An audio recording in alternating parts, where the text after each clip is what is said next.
Bonjour à tous, nos pôles.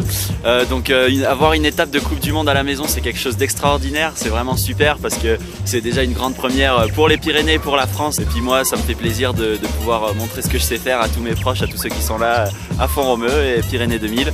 C'est une belle chose. Il faut être bien préparé pour partir sur des gros sauts comme ça. Il faut faire de la musculation tout l'intersaison, tout l'été, du trampoline pour commencer à apprendre les figures, puis après de l'airbag, donc sur du synthétique pour perfectionner tout ça. Mais il faut pas aller sur une base comme ça sans avoir aucune expérience. Et puis voilà, toujours être bien protégé, pareil avec le casque, une dorsale et tout ça.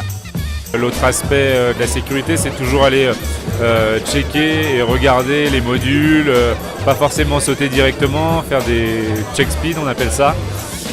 Regarder si on a l'impression qu'on va passer le module et tout le temps aussi pas avoir peur de poser des questions et d'aller se renseigner auprès des autres qui passent déjà le saut ou le rail et de pouvoir s'entraider. Tout d'abord, j'essaie de skier autant que possible avant la compétition. Je m'assure d'être en bonne santé et tout faire pour le rester parce que c'est vraiment important.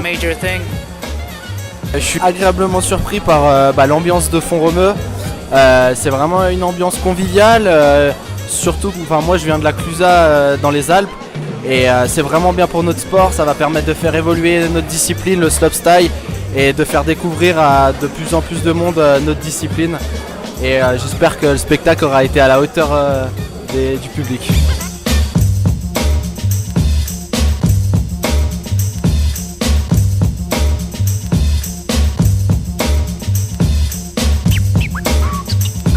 Jamais partir en montagne tout seul parce que s'il arrive quoi que ce soit, il faut toujours quelqu'un pour appeler les secours ou tout ça. Après, il faut toujours être équipé donc d'un casque, d'une dorsale si besoin.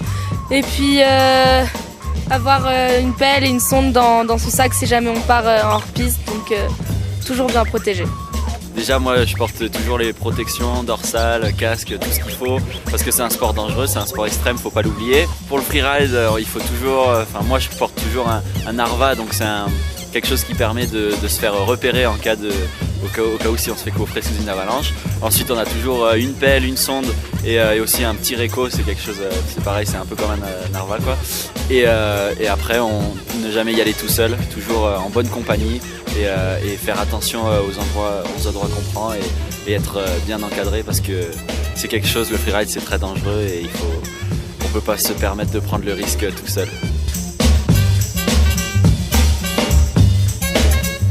Avant d'aller en hors-piste, se renseigner sur les conditions et les risques d'avalanche. Le service des pistes, les pisteurs sont là pour ça et ils sont toujours contents que les adeptes de la pratique hors-piste aillent leur poser des questions. Il n'y a pas que les conditions de neige qui sont importantes, il y a aussi tous les conditions du vent. Et même si on a l'impression que la neige tient, elle peut partir et du coup il faut tout le temps checker la neige et c'est pareil, pas avoir peur de poser des questions à ceux qui sont déjà passés dans tel et tel coin et avoir aussi un airbag si c'est assez onéreux, c'est assez cher mais c'est peut-être 500-600 € un sac, mais par contre au moins tu as beaucoup plus de chances de rester en vie, donc c'est bien et on se le fait pas forcément, mais faire un check tous les matins tous les matins ou à chaque fois que tu vas hors piste, un check des piles, de savoir si l'arva émet,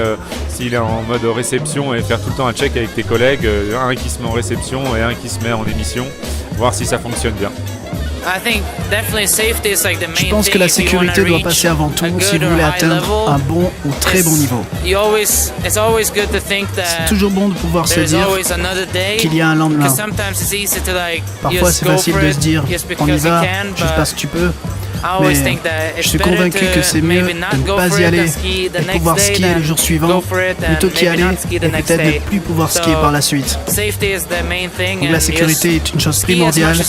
Skier autant que possible et le temps fera le reste. La sécurité avant tout. Nos pôles. Yes, freeride. Toujours avec nos potes. Et avec le sourire.